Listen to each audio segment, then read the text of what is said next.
episode summaries. Today, I'll be doing episode 395. Less is Morrison. The episode begins with Ash and the gang still on their way to Slateport City so that May could participate in the upcoming Holy Grand Festival, which was quickly approaching. But along the way, Ash and the gang decided to stop in the woods to relax and have some lunch, sending out all of their Pokemon as well. With Ash sending out Pikachu, obviously, and then Grovyle, Swallow, Torkoal, Corphish, and Snorunt. Brock sending out Mudkip, Fortress, and Ludicolo, and May sending out Bulbasaur, Combustion, Beautyfly, Skitty, and her new Munchlax. Brock had made some very good stew for the humans and some very good Pokemon food, which all the Pokemon were downing extremely fast, including Snorunt. Ash finished his meal extremely quickly, since he wanted to get back to training his Snorunt to use Ice Beam properly as quickly as possible. As Ash went a bit further into the forest, away from everyone else, only going with Snorunt and Pikachu to practice the Ice Beam, May finished eating quickly as well, as she wanted to train up her Pokemon and their attacks for the Grand Festival. Although May saw that all her Pokemon were still eating, so she let them finish, and the Pokemon were very thankful for this, giving May salutes, especially Combustion. And Brock and Max then commented that Munchlax seemed to be getting along pretty well for being a new member of the team. It was just sticking to its own food.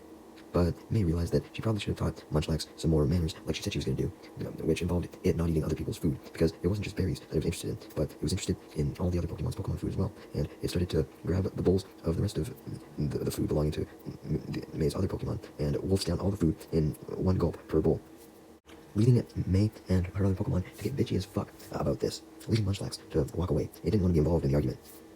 Meanwhile, back with Ash, he was currently training Snorunt to use Ice Beam, but he and Pikachu looked on in disappointment, as the Ice Beam wasn't shooting very far this time. Snorunt wasn't nearly as disappointed as Ash, though, just laughing off the entire situation, and suddenly, Ash, Pikachu, and Snorunt all heard something bounce down a nearby hill, and pretty soon, they noticed a giant rice ball rolling down this hill. That's what was causing the bouncing sound. Not wanting the rice ball to roll away and go to waste, Ash catches it, but immediately after this, he hears a high-pitched scream in the distance, followed by rumbling, and he notices something stampeding down the hill, causing this screaming and rumbling.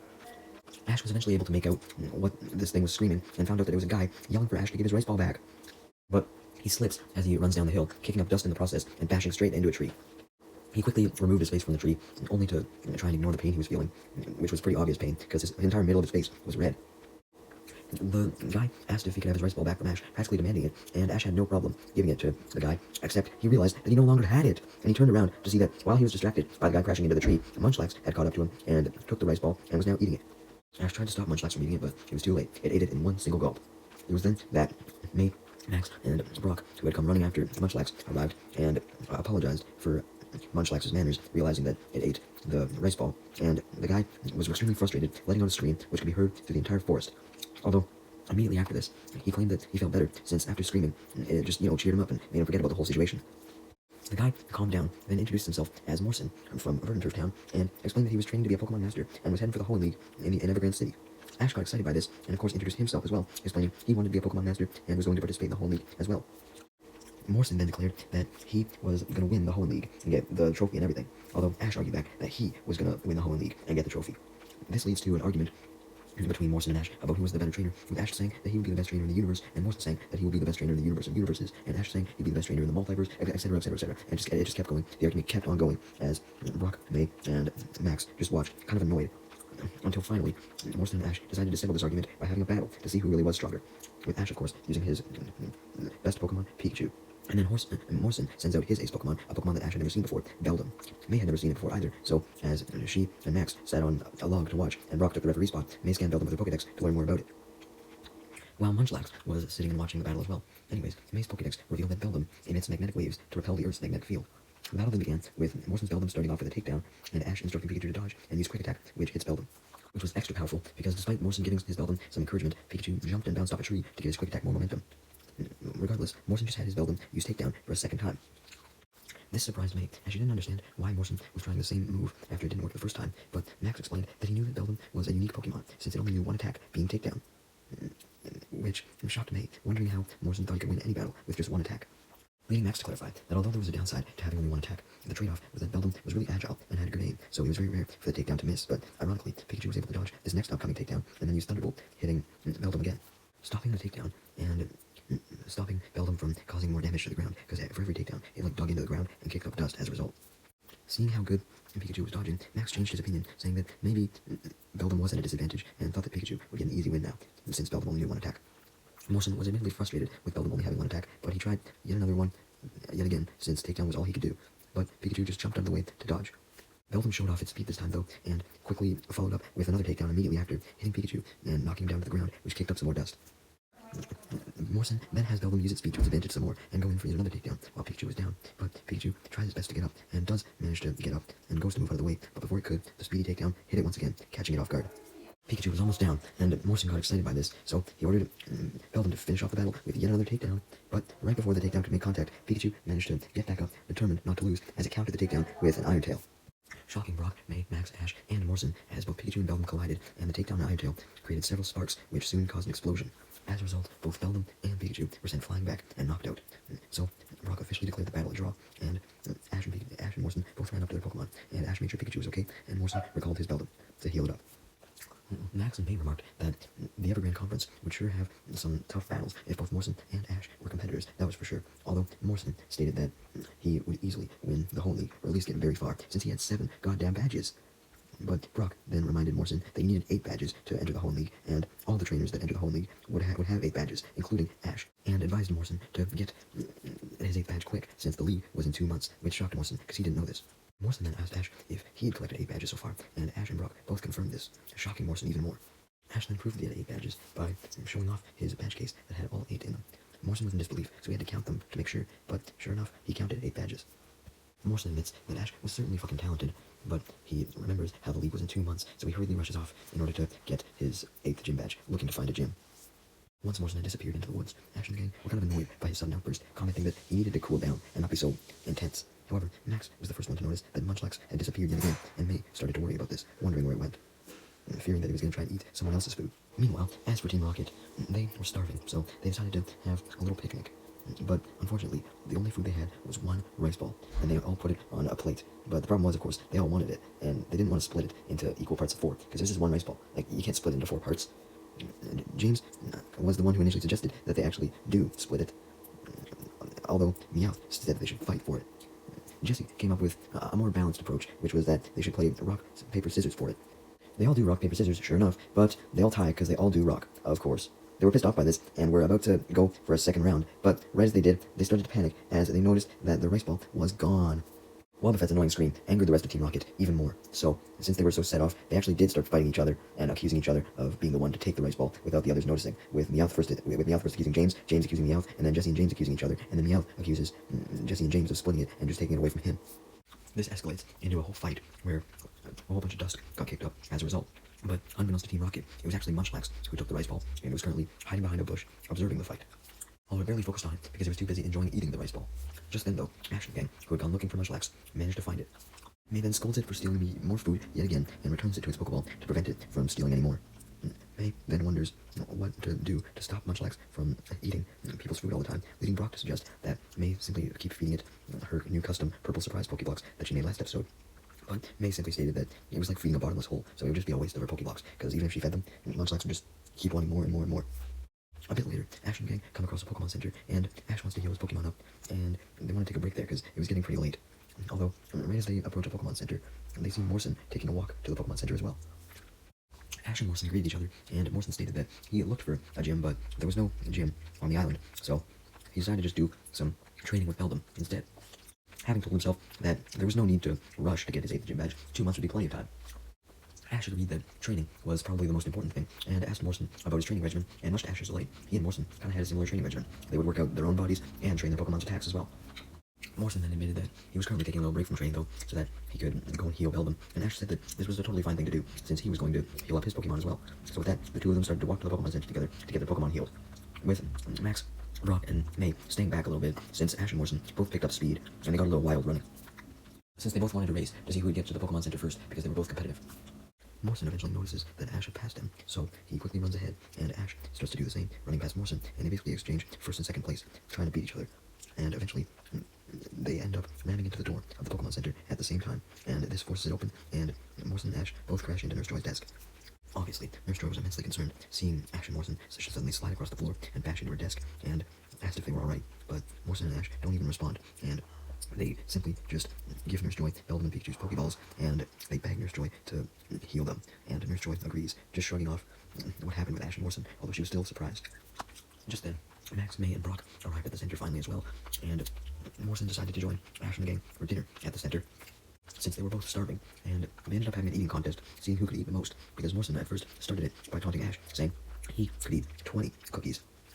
before dessert, so Ash, wanting to show Morrison up, claims he could eat 25, though Morrison just claims he could eat 30, and the number keeps going up and up and up, and eventually it just ends with both of them having a sore stomach. So they go to bed, much to the annoyance of May, Brock, and Max, as well as Nurse Joy, who had to listen to Ash and Morrison complain about how sore their stomachs were that night. The next morning, Ash and Morrison woke up along with Brock, May, and Max, and they decided to hang out together in the hot spring to relax. And they encountered several other trainers in the hot spring as well. First, Ash and Morrison decide to compete to see who can sink deeper into the water, and they both make it neck deep. And then Morrison changes the challenge, deciding to challenge Ash by turning up the heat and seeing if he could last. So he does turn up the heat, taunting Ash, saying there's no way he'd be able to last in the water with how hot it was, as opposed to him, who could stay there all goddamn day. Ash proves Morrison wrong, though, as even when Morrison turned up the heat, Ash remained in the water neck deep, and so did Morrison, while all the other trainers left the hot spring, screaming because of how hot it was, including Brock and Max, who just got out onto the rocks above the hot spring and watched Ash and Morrison continue to torture themselves, but barely reacting. Morrison turns the heat up some more, but he and Ash were both resilient and could stay in for a long time. Too long, to the point where they ended up fainting and almost drowning, only to be saved by Brock and Max, who quickly pulled them out of the water. Next, Brock and Max carry Ash and Morrison to the Pokémon Center, and with the help of May and Nurse Joy, Ash and Morrison get fanned off and put their clothes back on, getting cooled down. And then Nurse Joy gives back Pikachu and Beldum entirely healed up. Seeing how well Joy had healed Beldum and Pikachu, Morrison and Ash eagerly ask Nurse Joy to heal the rest of their mons, and Nurse Joy agrees, so Ash and Morrison give each of their other 5 Pokeballs. Later, when it gets dark out, Ash gets tired, and he was still tired from the hot spring and all that, so he suggests that they go to sleep, and Morrison agrees, but he states that he was going to go sleep outside. Ash, Max, and Brock kind of wanted to sleep outside as well, so they asked Morrison if they could join him. But Morrison was reluctant at first, because he usually liked to sleep on his own, but seeing as how he was now comfortable with his new friends, he was fine with them coming eventually. Morrison takes Ash and the gang to a tree with a giant net way up high, which served as a cot. May even came along as well, because she didn't really want to sleep by herself in the Pokemon Center, but when she saw that Morrison slept in a tree, she questioned how he was comfortable doing this, since it would be dangerous to sleep in a tree. But Morrison revealed that his Beldum took care of him, as he sent out his Beldum, and asked if anyone else wanted to sleep up in the tree as well, with Ash accepting. Brock and Max were kind of scared as well, so they declined, but they then saw Morrison's Beldum carry him up to his cot, as Morrison revealed that he rarely slept inside that night in the Pokemon Center. Last night was the exception, stating that he preferred sleeping outside since it let him get closer with nature. Ash was the only one of the gang who was willing to sleep in the tree, and he and Pikachu started to climb up to the most bottom branch to rest on it, but they fall out. Just before they hit the ground, though, Morrison has his Beldum catch them, and he laughs, noting that Ash clearly wasn't that experienced with climbing trees, and has his Beldum lift Ash and Pikachu up to a second cot that he had just set up for Ash like 2 minutes ago. Ash thanked Morrison and Beldum for the help, as Beldum went to sleep with Morrison. Although Morrison suggested that Beldum fall asleep while floating, so that it could be in the middle of the tree, waiting for both Ash or Morrison to fall, so he could save both of them, aside from just Morrison. However, Ash confidently stated that this wasn't necessary, since his Pikachu could just protect him, but just then, he fell. So Beldum was forced to fly down and pick Ash up, returning him to his cot, before returning to his own cot. Morrison then decides to trade cots with Ash, since he believed that his cot might have been less stable than his own, and since he was closer to Beldum, he figured that, he could go with the riskier cot. Ash refused, insisting he didn't need Morrison's help, leading Morrison to comment on Ash's stubbornness, although Ash just counters that Morrison was more stubborn, since he wouldn't just accept the fact that Ash just wanted to have Pikachu as his protector. Eventually, Ash and Morrison get over this little argument because they get too tired, with Ash simply thanking Morrison for letting him sleep up in the tree, because he was really enjoying it. Morrison then hits the hay, closing his eyes, but not before saying goodnight to his friends, Ash, Beldum, the stars, as well as some wild Pokemon, a Crobat, a Hoothoot, and 2 Oddish.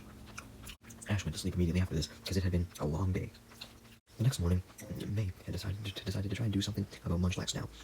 She initially suggested maybe phoning Professor Oak to see if he had a special Pokeblock recipe that could be given to Munchlax to not make it hungry anymore, remembering the special Pokeblocks that had been given to Ash's Snorlax. But since Ash was still outside with Morrison, May couldn't get Oak's special Pokeblocks, so she instead settled for her own, mixing them up into a whole new batch just for Munchlax, using a blender. Max was very grateful when May ended up giving Munchlax only one of the Pokeblocks, which was enough to fill it up for the time being, since Munchlax had been pestering Max for food of his. Since Munchlax was magically so full now, it fell asleep standing up, and Max had May put some of her Pokeblocks inside of her Pokeblock case, and Max told Munchlax that he would always carry around the case, so if Munchlax ever needed more of May's Pokeblocks, then it would just have to ask him. However, Munchlax didn't hear any of this because it was still sleeping, which Max finally became aware of. He wasn't aware that Munchlax was sleeping because he was standing up, at least initially. He wasn't aware. Just then, Ash showed up at the center to check in with his friends, only to let them know that he would be leaving immediately after to go meet up with Morrison again. And he did so, leaving his friends confused as to why he would even come back in the first place. But anyways, Ash met up with Morrison someplace in the woods nearby. Apparently, Morrison actually didn't want to meet up with Ash. Ash assumed that Morrison would want to train with him or something so that he could get stronger to inevitably challenge his 8th gym, but Morrison wanted to go train on his own. So Ash instead went somewhere else in the woods, or at least tried to find a way to train by himself, and Morrison went off to train by himself as well. But when they both found an ideal spot in the woods to train, they ended up meeting up once again, since they both thought the best spot to train was the same spot. They both start to argue about who should get to train in this spot, and this argument eventually leads into an arm wrestle with both of their hands. And in order to win the right to train at the spot, you would have to win with both of your hands. And this didn't happen, as Ash won with one of his hands, and Morrison won with one of his hands. So, instead, Ash and Morrison decided to choose who should get to train in this area by racing to the top of the nearby mountain, and the person in first place would get training rights. Meanwhile, Team Rocket was spying on Ash and Morrison from some bushes, and Meowth was the first one to spot Meowth, and suggested that they should capture it, having a boss fantasy about what Beldum could do for Giovanni. Basically, since Beldum was a psychic type, Meowth thought that Giovanni could use Beldum's psychic attacks to help Giovanni fall asleep, and also Beldum could use its bottom as a back massager because of it essentially functioning like a massage machine. Jesse and James, seeing how Giovanni would definitely need a massage after a long day and would likely be very grateful towards them for getting Beldum, they cheered, deciding to go along with Meowth's idea to capture Beldum, with Wobbuffet popping out its Pokeball to agree as well. Anyways, back with Ash and Morrison. Ash and Morrison were still climbing up the mountain, and they were pretty much even, but because of the immense slope of the mountain, Ash tripped over and fell down the mountain, causing Morrison to laugh at this failure, but since Morrison got so distracted by his laughter, he fell down as well. Although they weren't that injured because they didn't make it that far up the mountain anyways. This fall apparently made them hungry though, because their stomachs started to growl, and they immediately got up, wanting to look for food, almost fucking like Munchlax, when suddenly they noticed a tree up ahead with only one apple left on it, and obviously that meant that only one of them could have it, so they both raced towards the tree to grab the apple first. With Ash being the one to challenge Morrison to a race, and Morrison accepting, and Beldum and Pikachu went along as well, until they both made it to the tree, although it didn't have a great ending, the race, because Morrison and Ash both ended up slamming straight into a tree, bruising their faces as they both had red marks, like how Morrison did when he ran into a tree the first time, but also, then running into a tree, ended up snapping the apple in half. This happened since when Ash and Morrison collided with the tree, they happened to put their hands on the apple, and they basically just ripped it, desperate to grab it. But they were totally fine with each having half of an apple, as they admitted to each other that they were both pretty fast, so they both deserved at least one half. And so they officially declared that the race was a draw, and they started to eat, racing who could finish their half of the apple faster, when suddenly Team Rocket has still been spying on Ash and Morrison, and they figured that now was the perfect time, since they were having a snack break, to capture them. So they proceeded to approach Ash and Morrison in the Meowth balloon, and then drop a cage on Ash and Morrison, capturing them inside, but not before capturing Pikachu and Beldum, using some extendable arms on the Meowth balloon, and then trapping Pikachu and Beldum in 2 cages. With Ash and Morrison captured, Team Rocket began flying away in their Meowth balloon, as Ash and Morrison go to send out their other 5 Pokemon each to break them free, but they panic as they remember that they were currently being looked at by Nurse Joy at the Pokemon Center, so they had no choice but to try and break out with their own brute strength. So Ash tries to get out by tackling the sides of the cage and smashing it with his foot, but that doesn't work, and Morrison tries the same thing, and that doesn't work either. However, with the power of friendship, when they both charge at the steel bars of the cage together, the cage breaks, and they go after Team Rocket as fast as they could, quickly getting up, determined to get their mods back. However, on their way, chasing after Team Rocket, they came across a ravine in the middle of the road, and they ran as fast as they could, preparing to jump over, but only Ash made it over. Morrison didn't make it over all the way, and he was going to fall in the ravine, but right before he did, Ash grabbed his hand and pulled him up just in time, which was impressive, because it was very hard for Ash to do that, since Morrison was a lot heavier than he was. Anyways, Ash and Morrison then resumed their chase to the Meowth balloon, which Team Rocket certainly weren't expecting, as they assumed that Ash and Morrison had probably fallen down the ravine, so they just nonchalantly flew away, happy with their capture, but then they were startled and mad that Ash and Morrison didn't know when to quit, when Ash and Morrison made it to the edge of a cliff that the Meowth balloon had just flew off of, and they jumped onto the Meowth balloon. Since Ash and Morrison didn't have any Pokemon on them, they had to resort to more weird fucking measures, which involved biting the Meowth balloon on each of its ears to pop the balloon and send Team Rocket and themselves plummeting down, leading Team Rocket to panic as a whole bunch of dust was kicked up from the impact of their balloon hitting the ground, and they even fell out of their balloon basket along with Pikachu and Beldum's cages. Although Pikachu and Beldum were happy to see that their trainers had hopped off of the Meowth balloon and now stood in front of Team Rocket, demanding their Pokemon back. But Jesse and James simply just laughed at Ash and Morrison, saying they had no chance against them since they didn't have their Pokemon, while Jesse and James could just send out theirs to deal with them. However, Ash and Morrison were so determined to get their Pokemon back that they just decided to fight Team Rocket's Pokemon with their own bodies. Yeah, that's right, humanoid Pokemon. So James and Jesse sent out Cacnea and Seviper, although Cacnea hugged James first, obviously. And after this, Seviper goes to use a Poison Tail on the two of them, knocking them back a little bit, but they knock Seviper back by using a takedown. Okay, not an actual takedown, but you know what I mean. They just basically hit Seviper. And James then has Cacnea use Sandstorm, trying to knock them back with it, while Meowth simply rests on Pikachu and Beldum's cage, taunting Ash and Morrison. And with Ash and Morrison being unable to do anything while being pushed back and blinded by the sandstorm, Seviper then goes in for a wrap to wrap around both Morrison and Ash, which pushes Ash and Morrison down to the ground and almost suffocate them. But Ash and Morrison don't give in as they stand up, breaking free out of sheer willpower from Seviper's wrap, and they charge towards Seviper and Cacnea, pretending to use Takedown once again. Even though Ash and Morrison were definitely injured from this, since the takedown definitely dealt recoil damage, if that makes sense, Cacnea and Seviper were knocked into the cage containing Beldum and Pikachu as a result, which broke the cage and freed Beldum and Pikachu. So Ash and Morrison both hug their Pokemon and happily reunite with them, but Team Rocket don't give up yet though, as Seviper goes for both a bite and a wrap, and Cacnea goes for Pin Missile. But Pikachu hops on Beldum, and Beldum flies toward Cacnea and Seviper, which caused Cacnea and Seviper to miss their attacks since Beldum dodged them, and also Beldum then went straight for Cacnea and used Takedown on it. And then Beldum uses a Takedown on Seviper, followed by Pikachu using a Thunderbolt and Pikachu using an Iron Tail on Seviper. And then Beldum and Pikachu work together to do a combination of Takedown and Thunderbolt to send Team Rocket blasting off, including Wobbuffet, who forcibly popped out of his Pokeball. Since Seviper and Cacnea were both already down, they just had to send Team Rocket blasting off, and they did. With Team Rocket gone, Morrison joked that Team Rocket blasted off faster than his speedy Beldum, and Morrison and Ash congratulated each other on their skills and also congratulated their Pokemon, and their Pokemon cheered with happiness at the fact that they were free and at the fact that they beat Team Rocket. Morrison then decided that it was probably best that he went to another island or another city to go get his 8th Hole gym badge, so he wanted to go to the port to sail off, and Ash agreed to escort him there, but first he met up with Brock, Max, and May so that they could say goodbye to Morrison as well. So Ash, the gang, and Morrison went to the port, and Morrison got on a ship. Morrison then asked Ash what he was going to do before the Evergrande conference, and Ash confirmed that first he was going to go to Slateport City to cheer on May, because she was going to be competing in the Grand Festival there. Hearing this, Morrison wished May luck, and also wished Ash luck with his training, and Ash wished Morrison luck with his training, and also getting his final gym badge. And with that, Ash and Morrison said goodbye to each other, as Morrison sailed away, with Ash and Morrison promising to meet each other at the Hoenn League, and hopefully have a rematch there.